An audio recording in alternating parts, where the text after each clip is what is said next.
Hello, soon to be licensed nurse practitioners. I am Ms. Cohen, and this is the Nurse Practitioner Pediatric Review Part 1. So, for my FNP, my Family Nurse Practitioner test takers, this is a lecture you want to make sure you review. Now, if you haven't already done so, make sure you check my other videos.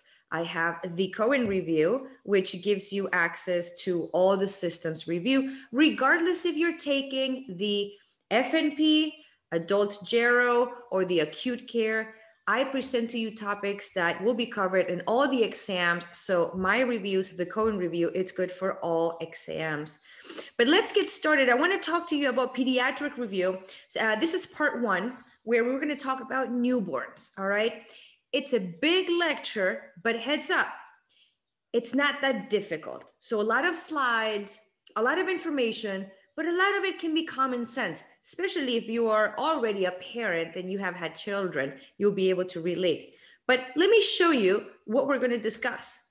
We're going to talk about newborn diseases, newborn skin lesions, vision screening. We're going to talk about the hearing screening, laboratory tests specific for newborns, physiologic concerns in infancy, immunizations, reflex, growth and development, and disease review. Now, remember, my style of teaching, my technique is to give you what you need to know without overwhelming you with the information that you don't need to know. So very specific key points. Remember in my lectures, whatever is bolded in dark green, it's stuff that you really have to know if you know what I'm talking about. Okay, so pay attention to those things. And again, very condensed review, but without the extra fluff, okay? So let's begin. When you have children and you take them to the pediatric, they're always measuring the height, the weight, and the head circumference. And pediatrics have these growth charts, right? Where they plug in with a dot every time you come in. So they want to see a nice steady growth in that curve, right? And I'm going to be using my experience and my son as examples a lot, right? Because that's how information stays, right? If I give you some stories, some real life things. So my son, there's something with his head, meaning every time we were going, he was 99th percentile for weight, height, and the head, and then the head started going above the 99th percentile. So the pediatrician got really concerned because they said, the head is growing faster proportionally from the rest of the body, and it's not good. So then you start thinking hydrocephalus, or I don't know, maybe he's just too smart, if you know what I mean, or maybe mom's milk is just too good. Anyways, but this is how pediatricians monitor, the growth of the child when they compare the 3 numbers and they want to make sure it's just steadily going up. But my son's head did this, and then we had to go back and check it again. And it turned out that he's just a large kid, thanks to my milk. But listen, definition, right? Failure to thrive. We want to make sure this curve keeps going up and it doesn't start making its way down. It's an infant or child who does not gain weight at the expected rate. Here's talking about weight, but the growth chart measures all 3, like I said. So weight for the age of the child falls on the 3rd or 5th percentile, or when you start noticing that there's a huge drop between the 90th, 75th, and 50th percentile. So look at this chart here. You see 97th percentile, 75th, 50. So again, you want to see a steady growth, but if you get a question on the test that talks about all of a sudden the kid dropped from 75 to 50, clearly that's not normal, right? And that's what you should be looking at. Remember, guys, when you're taking the exam, the boards, I want you to use common sense. Rather than memorizing this stuff, plug it in. And it makes sense if a child is growing steadily and all of a sudden there's a drop of 20%, there's something going on, right? Good. So what are some causes of failure to thrive? Well, not enough calories, clearly not my problem. If you know what I'm saying. My baby's huge. I wish I could show you a picture, but I don't think that's, for legal purposes, not good. Anyways, so not enough calories, right? Maybe the moms are mixing the formula incorrectly, right? Usually, I already forgot, is it like one ounce of food for 2 of water, something like that. Anyways, maybe they're mixing it wrong and putting too much water. if the baby has diarrhea, malabsorption, such as celiac disease or cystic fibrosis.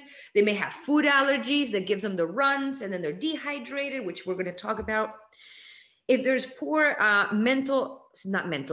poor maternal bonding, that's so sad. Or frequent infections or poor breastfeeding. That's why it's so important for new moms at the hospital to really get that latch on with the baby. And nurses play a huge role in maternity as teaching the parents how to properly latch, right? You got to hear for the sound. If it's not properly latched, sounds a certain way. So for that reason, it's important to check all these things to make sure that the baby's growing properly. Now, here's the first bolded in green. Note that newborns are expected to lose up to 5% formula fed or breastfed 7 to 10% of their birth weight during the first week of life, right? Because they're transitioning into being on their own. It's okay, it's expected. But then when you is that you want to make sure that you notice that they gain the weight back, right? Fine, they drop, but then you should be looking for that increase of weight again. You don't want them to stay on that low weight for too long, right? Okay. So Down syndrome, what do you have to know about Down syndrome is recognizing the features. So on the test, if you get a question and they talk about some kid who has a round, flat face with upward slanting eyes, look at this kid here, all right? Lower set ears, chronic mouth open, microglossia, right? Short neck, that's a big one. Or broad hands with transverse palmar creases. You should recognize that this is a Down syndrome baby, which is caused by the trisomy 21, which is a genetic disorder, okay? When I was pregnant, and because I am considered of, they call it geriatric age for maternity, because I was over 35, I was only 36, listen, all right? There's a higher risk for Down syndrome. So you moms get this blood test done to make sure that this trisomy 21 is not present. But yeah, the older the mother, the higher the risk. So newborns have hypotonia, poor Moro reflex, over 50% of congenital heart defects, congenital hearing loss, visual problems, cataracts, sleep apnea, and early Alzheimer's. Okay, so the biggest takeaway here for teaching parents is that because of this short neck or weak neck, you want to avoid any kind of contact sports or activities that can cause issues to the neck, right? Like trampoline or gymnastics, soccer, football, right? Anything that can hurt the neck because it's weak. Fetal alcohol syndrome, right? This is because moms decided to have too much alcohol. Now, it is okay to drink here and there, but clearly we're talking alcoholics, right? So these kids will have microcephaly, narrow eyes, right? They have the epicanthal folds and a flat nasal bridge. I think that's one of the clear distinctions, that flat nasal bridge. The thin upper lip with no vertical groove, right? They have a smooth philtrum, underdeveloped ears, mental retardation, mild developmental defects, attention deficit disorder, all just bad things, right? So big takeaway here, common sense. Don't drink, mommies, don't overdo it. I know it's stressful to be pregnant, but alcohol will not bring you good things. So this is a picture of a child with the alcohol syndrome, right? Okay. Cryptocytism. And I think that's how you actually pronounce this one. I think I got it right this time.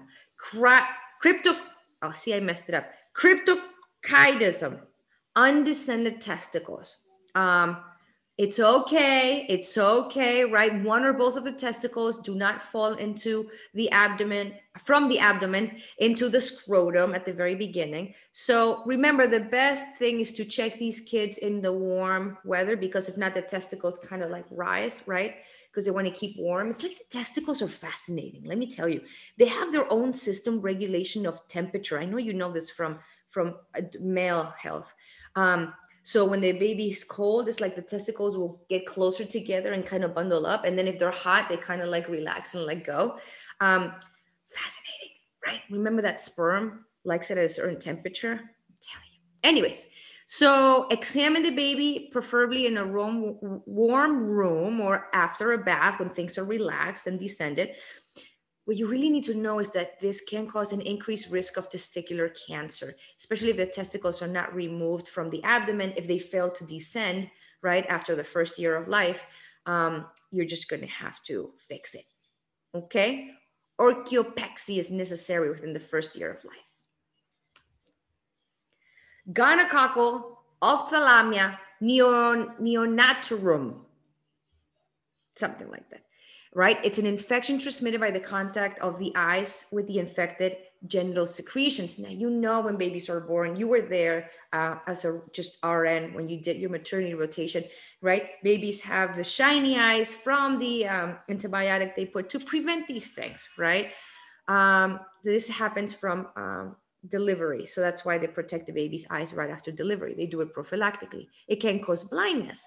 All right, infected eyes with discharge 2 to 5 days after birth. So prophylactically, we give this erythromycin on the eyes right as the babies are born. And you certainly want to make sure you treat the mother if she's infected with an STI, right? Right, common sense. Now, chlamydia, ophthalmia, neonatorum, right? Or trachoma. Again, this is from delivery. It's caused by chlamydia. So symptoms will show about 4 to 10 days after birth. The eyes are clearly affected, so they're going to be red and swollen and discharged and purulent, right? For this one, you can give azithromycin or erythromycin prophylactically. But the one thing you need to know is that you got to watch out for chlamydia pneumonia. All right, infants may also be at risk for this. So if you notice that the child is having respiratory issues like cough or rales, tachypnea, hyperinflation, diffuse infiltrates on x-ray, all right, treatment will be erythromycin, but you need to report this, okay? If you found this review helpful, I welcome you to come and check the remaining of the review at cohenreview.teachable.com.